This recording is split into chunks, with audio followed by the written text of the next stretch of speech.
প্রিয় শিক্ষার্থী বন্ধুরা, চলে আসলাম আরও একটি হিন্দু ধর্ম শিক্ষা ক্লাস নিয়ে। আজকের পর্বে আমরা আলোচনা করব আমাদের অষ্টম অধ্যায়ের সর্বশেষ পর্ব, পর্ব 3 নিয়ে। এ পর্বে আমাদের টপিক থাকবে সৎ সাহসের ধারণা। এই সৎ সাহস কিন্তু আমাদের আরও একটি গুরুত্বপূর্ণ একটা টপিক। সো এই সৎ সাহস থেকে যে বহু নির্বাচনী প্রশ্নগুলো তোমার পরীক্ষায় থাকতে পারে, সেই প্রশ্নগুলো নিয়ে আজকে আমরা আলোচনা করব। তাহলে আজকের পর্বে আমাদের প্রথম প্রশ্ন থাকছে, সুমিত্রার পুত্রদের নাম কি? সুমিত্রার পুত্রদের নাম কি?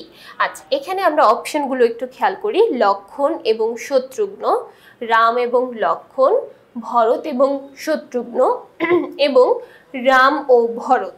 তাহলে সুমিত্রার ছিল 2টা পুত্র এবং তাদের নাম ছিল লক্ষণ ও শত্রুঘ্ন। তাহলে 41 নং প্রশ্নের অ্যান্সারটা হবে লক্ষণ এবং শত্রুঘ্ন। 42 নং প্রশ্ন, রাজা দশরথ কোন যুগের রাজা ছিলেন? রাজা দশরথ রাজা রাম এবং রাম লক্ষণ সীতার যে কাহিনীটা, অর্থাৎ রামায়ণের যে কাহিনী, সেই কাহিনীটা ছিল ত্রেতা যুগের। কথাটা হবে ত্রেতা যুগের। তারপর 43 নং প্রশ্ন, যুদ্ধক্ষেত্রে সৎ সাহস দেখানো, এটা কি? যুদ্ধক্ষেত্রে সৎ সাহস দেখানো এটা একজন বীরের কর্তব্য, অর্থাৎ যে যুদ্ধ করছে তার জন্য এটা দায়িত্ব এবং কর্তব্যের মধ্যে পড়বে। তাহলে যুদ্ধক্ষেত্রে সৎ সাহস দেখানো এটা একটা বীরের কর্তব্য। 44 নং প্রশ্ন, রাবণ কোন যুগে জন্মগ্রহণ করেছিলেন? যেহেতু রাবণের উল্লেখ আমরা রামায়ণে পাচ্ছি এবং রামায়ণ ছিল ত্রেতা যুগের একটি কাহিনী, তাহলে এই রাবণ ছিলেন ত্রেতা যুগে। রাবণ জন্মগ্রহণ করেছিলেন ত্রেতা যুগে। 45 নং প্রশ্ন, ধর্ম রক্ষার জন্য যুদ্ধ করা কার ধর্ম? ধর্ম রক্ষা করার জন্য যুদ্ধ করা কার ধর্ম? বীরের ধর্ম। এবং যুদ্ধ করাটাই কিন্তু অ্যাকচুয়ালি ধর্ম হচ্ছে বীরের, বা কর্তব্য হচ্ছে বীরের। 46 নং প্রশ্ন, রাবণের ভাইয়ের নাম কি? রাবণের অনেক ভাই ছিল, তার মধ্যে একজনের নাম হচ্ছে বিভীষণ। তাহলে রাবণের ভাইয়ের নাম হচ্ছে বিভীষণ, যেটা আমাদের বইয়ের মধ্যে উল্লেখ করা আছে। আমাদের বইয়ে শুধু একজন ভাইয়ের নামই উল্লেখ করা আছে, সে হচ্ছে বিভীষণ। 47, নিচের কোন 2জন সুমিত্রার পুত্র? সুমিত্রার পুত্র ছিল 2জন, লক্ষণ এবং শত্রুঘ্ন। লক্ষণ এবং শত্রুঘ্ন। 48, তর্ণী সেনের পিতার নাম কি? তরণী সেনের পিতার নাম বিভীষণ, অর্থাৎ তরণী সেন ছিল বিভীষণের পুত্র। তাহলে দেখো তার পরের প্রশ্নটা কিন্তু আবার একটু প্যাটার্নটা চেঞ্জ করে এসেছে। বিভীষণের পুত্রের নাম কি? দেখো তরণী সেনের পিতার নামও আসতে পারে, আবার বিভীষণের পুত্রের নামও কিন্তু আসতে পারে। তাহলে দেখো বিভীষণের পুত্রের নাম কি?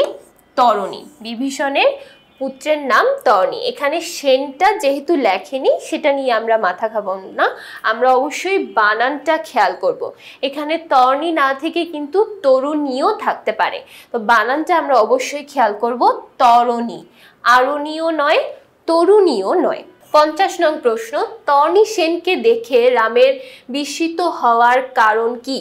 তরণী সেনকে দেখে রামের বিস্মিত হওয়ার কারণ কি?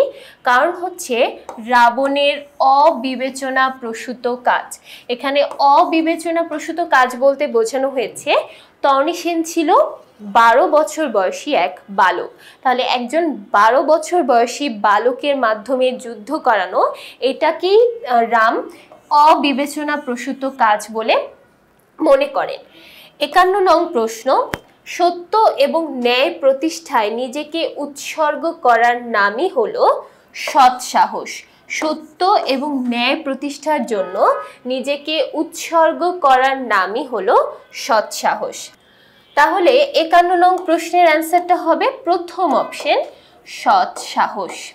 এরপর চলে যাচ্ছি 52 নং প্রশ্ন, বীরের ধর্ম এবং কর্তব্য হলো, একজন বীরের ধর্ম এবং কর্তব্য হলো ধর্ম রক্ষায় যুদ্ধ করা, যুদ্ধক্ষেত্রে সৎ সাহস দেখানো এবং আমৃত্যু পর্যন্ত দেশের কল্যাণে নিজেকে উৎসর্গ করা।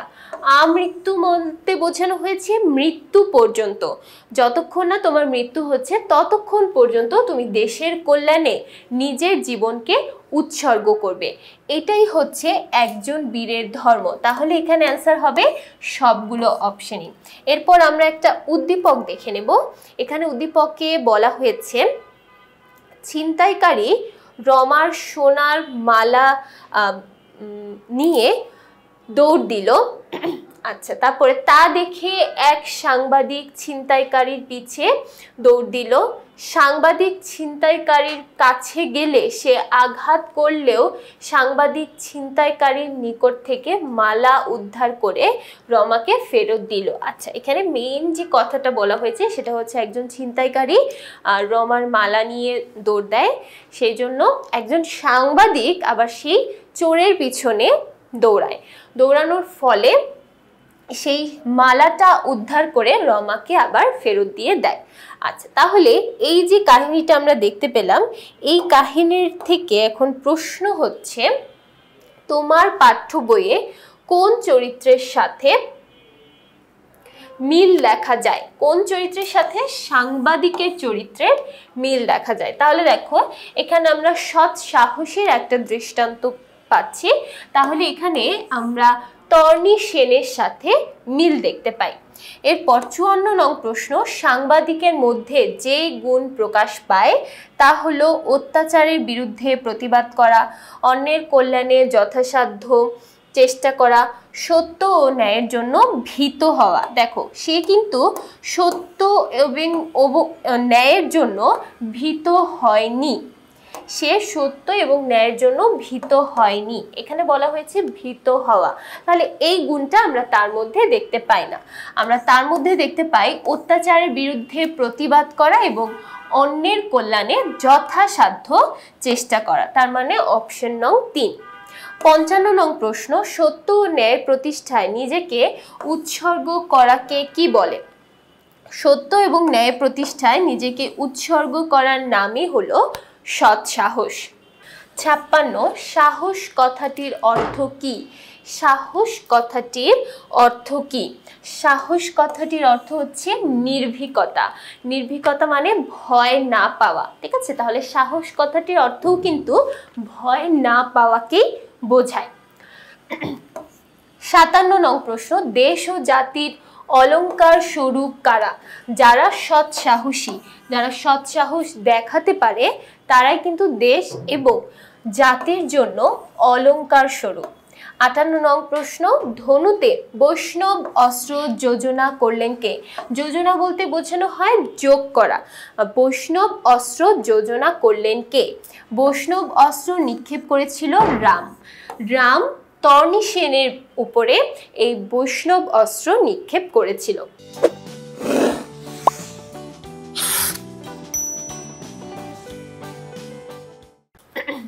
59 নং প্রশ্ন, রাম তর্ণী সেনকে লক্ষ্য করে কোন অস্ত্র নিক্ষেপ করেছিলেন? এই প্রশ্নটা খুবই গুরুত্বপূর্ণ একটা প্রশ্ন। রাম তর্ণী সেনকে লক্ষ্য করে বৈষ্ণব অস্ত্র নিক্ষেপ করেছিলেন, বৈষ্ণব অস্ত্র নিক্ষেপ করেছিলেন। এরপর চলে যাচ্ছি 60 নং প্রশ্নে। 60 নং প্রশ্নে বলা হচ্ছে ধর্মের প্রধান অঙ্গ হলো, ধর্মের প্রধান অঙ্গ হলো মানবতা, দেশপ্রেম, জীবসেবা। মানবতা, দেশপ্রেম, জীবসেবা। দেখো, ধর্মের প্রধান অঙ্গের মধ্যে কিন্তু আমরা এখানে সবগুলোকেই দেখতে পাই, মানবতাকেও পাই, তারপর মানবতাকে পাই, দেশপ্রেমকে পাই, জীবসেবাকে পাই। সবগুলোই কিন্তু আমাদের ধর্মগ্রন্থে বিভিন্ন জায়গাতে উল্লেখ করা আছে, মানবতা, দেশপ্রেম, জীবসেবা প্রত্যেকটি। তাহলে এখানে অ্যান্সার হবে সবগুলো অপশন।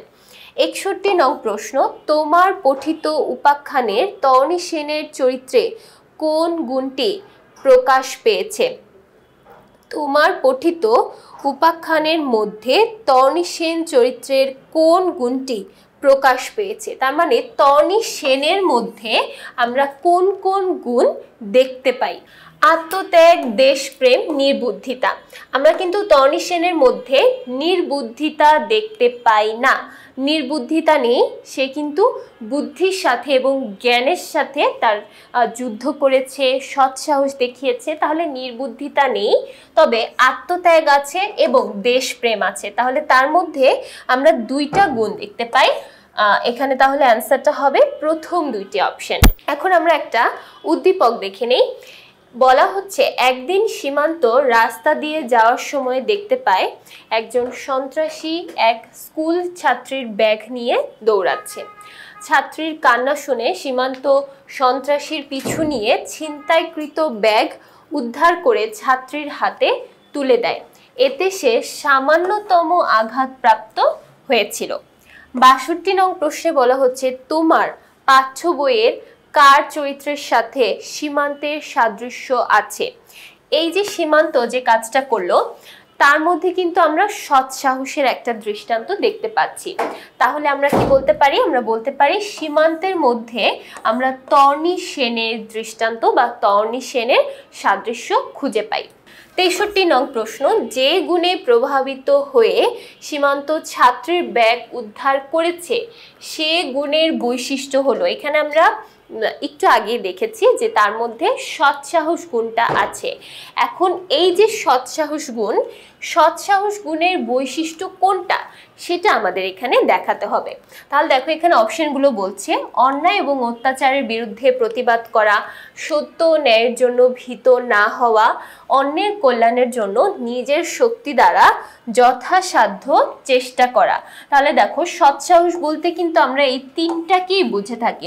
অন্যায় এবং অত্যাচারের বিরুদ্ধে প্রতিবাদ করা, সত্য এবং ন্যায়ের জন্য ভীত না হওয়া, অন্যের কল্যাণের জন্য নিজের সর্বশক্তি দিয়ে যথাসাধ্য চেষ্টা করা, প্রত্যেকটিকেই আমরা সৎসাহস বলতে পারি। ৬৪ নং প্রশ্ন, সৎ শব্দের অর্থ কি?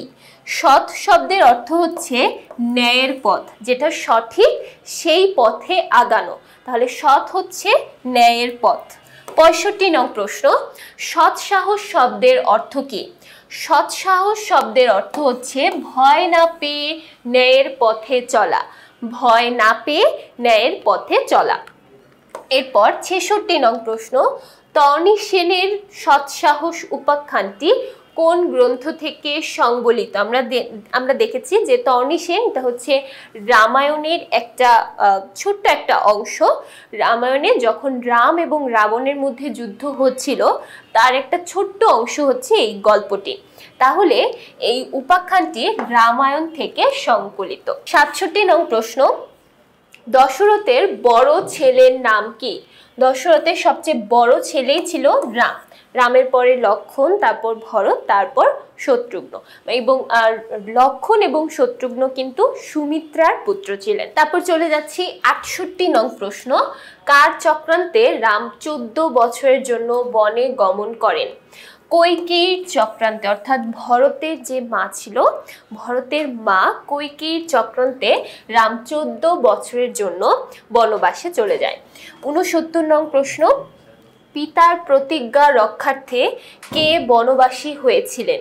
পিতার প্রতিজ্ঞা রক্ষার্থে রাম বনবাসী হয়েছিলেন। রামকে 14 বছরের জন্য বনে যেতে হয়েছিল। ৭০ নং প্রশ্ন, রাম পিতৃসত্য বা পিতার প্রতিজ্ঞা রক্ষার্থে বা প্রতিজ্ঞা পালনের জন্য 14 বছর বনে গমন করেছিলেন। আচ্ছা, 14 বছর বনে গমন করেছিলেন। ৭১ নং প্রশ্ন, রাবণ কাদের রাজা ছিলেন? রাবণ ছিল রাক্ষসদের রাজা। ঠিক আছে, রাক্ষসদের রাজা ছিল রাবণ। তারপর ৭২ নং প্রশ্ন, লঙ্কা আক্রমণের সময় রামের সাথে কোন বাহিনী ছিল? লঙ্কা আক্রমণের সময় রামের সাথে ছিল বানর বাহিনী। ঠিক আছে, পুরো বানর বাহিনী, কিষ্কিন্ধা নগরের পুরো বানর বাহিনীকে নিয়ে রাম গিয়েছিল লঙ্কাতে। ৭৩ নং প্রশ্ন, রামের লঙ্কা আক্রমণের সময়ে তর্ণী সেনের বয়স কত ছিল? রামের লঙ্কা আক্রমণের সময়ে তর্ণী সেনের বয়স ছিল 14 বছর। ঠিক আছে, তর্ণী সেনের বয়স ছিল 14 বছর। এরপর চলে যাচ্ছি 74 নং প্রশ্ন। তর্ণী সেন তার রথের চূড়ায় কার নাম খচিত পতাকা শোভিত করেছিল? রথের চূড়ায় কার নাম খচিত পতাকা ছিল? রথের চূড়ায় একদম চূড়াতে পতাকার নামের মধ্যে ছিল রাম নাম। ঠিক আছে, মানে রাম কথাটা লেখা ছিল। 75 নং প্রশ্ন। ধনুতে বৈষ্ণব অস্ত্র যোজনা করলেন কে? ধনুতে বৈষ্ণব অস্ত্র যোজনা করেছিলেন রাম, কারণ রাম এই বৈষ্ণব অস্ত্র দ্বারা তর্ণী সেনকে নিহত করেছিলেন। 76 নং প্রশ্ন। কোন অস্ত্রের আঘাতে তর্ণী সেনের মৃত্যু হয়েছিল? আমরা মাত্রই পড়েছি বৈষ্ণব অস্ত্রের আঘাতে।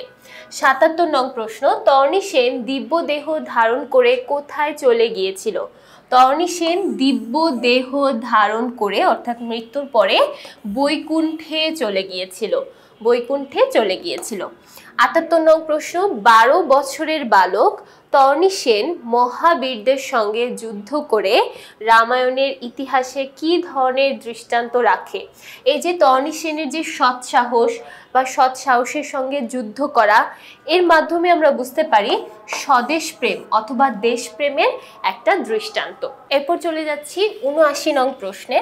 সৎসাহস মানুষকে সাহসী করে তোলে, ধার্মিক করে তোলে, পরোপকারী করে তোলে। দেখো, সৎসাহস কিন্তু এখানে প্রত্যেকটি কাজই করতে পারে। একজন মানুষকে অনেক সাহসের অধিকারী করে তোলে, তারপর সেই ব্যক্তিকে ধার্মিক করে তোলে এবং পাশাপাশি সেই ব্যক্তিটাকে পরোপকারী করে তোলে। এরপর চলে যাচ্ছি 80 নং প্রশ্নে। 80 নং প্রশ্নে বলা হচ্ছে একজন বীরের ধর্ম হলো বা কর্তব্য হলো ধর্ম রক্ষায় যুদ্ধ করা, যুদ্ধক্ষেত্রে সৎসাহস দেখানো এবং আমৃত্যু দেশের কল্যাণে নিজেকে উৎসর্গ করা। দেখো, প্রত্যেকটা অপশনই কিন্তু এখানে হচ্ছে। এই প্রত্যেকটা অপশন বলতে আমরা একজন বীরের ধর্ম বা বীরের কর্তব্য বলতে বুঝে থাকি। এরপর একটা উদ্দীপক আমরা দেখব। এখানে বলা হচ্ছে অনিন্দ প্রতিদিন রামায়ণ পাঠ করে। একদিন সে রামায়ণের একজন বালক যোদ্ধার কথা পড়ছিল। সে জানে বীর যোদ্ধারা মা, মাটি, মানুষের কল্যাণে নিজের জীবন পর্যন্ত উৎসর্গ করেন। যে কোনো বিপদে এবং দেশের প্রয়োজনে সৎসাহস দেখানোই তাদের কর্তব্য। 81 নং প্রশ্ন। অনিন্দ কোন সৎসাহসী বালক যোদ্ধার কথা পড়ছিল? আমরা কিন্তু আমাদের পাঠ্যপুস্তকে একজনের কথাই পড়েছি এবং দেখো এখানে যে অপশনগুলো আছে খুবই কনফিউজিং কিছু অপশন, কারণ সবগুলোতেই বানান প্রায় কাছাকাছি বা প্রায় সিমিলার। তাহলে অবশ্যই আমরা একটু ঠান্ডা মাথায় বানানটা দেখে তারপর অ্যান্সার করব। অ্যান্সার হবে তরণী সেন। তরণী সেন। এরপর চলে যাই 82 নং প্রশ্নে। উদ্দীপকে বর্ণিত ঘটনার আলোকে আমাদের উচিত দেশের স্বাধীনতা রক্ষায় আমৃত্যু যুদ্ধ করা, মা, মাটি, মানুষের কল্যাণ করা, জীবন দিয়ে হলেও দেশের স্বাধীনতা রক্ষা করা। তাহলে দেখো এখানে কিন্তু আমরা আমাদের সৎসাহসের দ্বারা সবগুলো কাজই করতে পারি। তাহলে দেশের স্বাধীনতা রক্ষায় আমৃত্যু যুদ্ধ করা এটা আমাদের উচিত, মা, মাটি, মানুষের কল্যাণ করা এটাও আমাদের উচিত, পাশাপাশি জীবন দিয়ে হলেও দেশের স্বাধীনতা রক্ষা করা। তাহলে প্রত্যেকটি কাজই কিন্তু আমাদের করা উচিত। তাহলে এই ছিল আমাদের এই পর্বের আলোচনা। আশা করছি এই পর্বের প্রত্যেকটি প্রশ্নই সবাই খুব ভালোভাবে বুঝতে পেরেছো। পরবর্তী পর্বগুলো দেখার জন্য সবাইকে আমন্ত্রণ জানাচ্ছি। সবাইকে অসংখ্য ধন্যবাদ।